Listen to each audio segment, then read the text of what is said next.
Vi har om cirkelformer.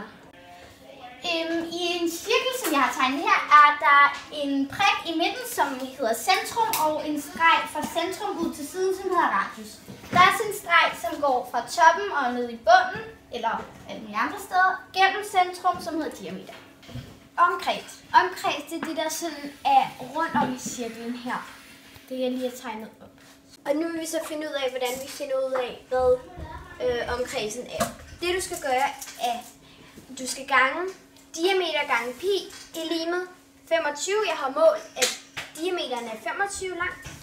Og så gange med 3,14, og det vil så sige 78,5. Ja, det er fint. Pi er 3,14.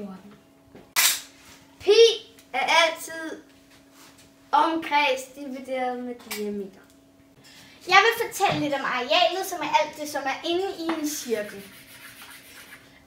Jeg har lige skrevet en formel op, som er, hvordan man finder ud af arealet. Du skal gange pi med radius gange radius. Og jeg har fundet ud af, jeg har målt, at radiusen er 15 cm, så derfor er formlen 3,14 gange 15 gange 15. Og det her, jeg regnet ud, er 706,5 diameter. Du kan også bare finde diameteren ved at sige omkreds divideret med pi.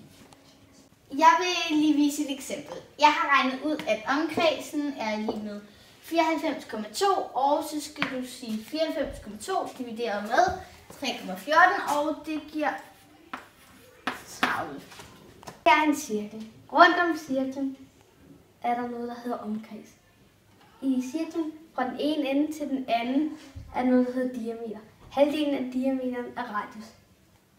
Den prik i midten hedder centrum. Alle formler. For at finde arealet skal du sige pi gange radius gange radius. Og så før du finder omkredsen, skal du sige pi gange diameter.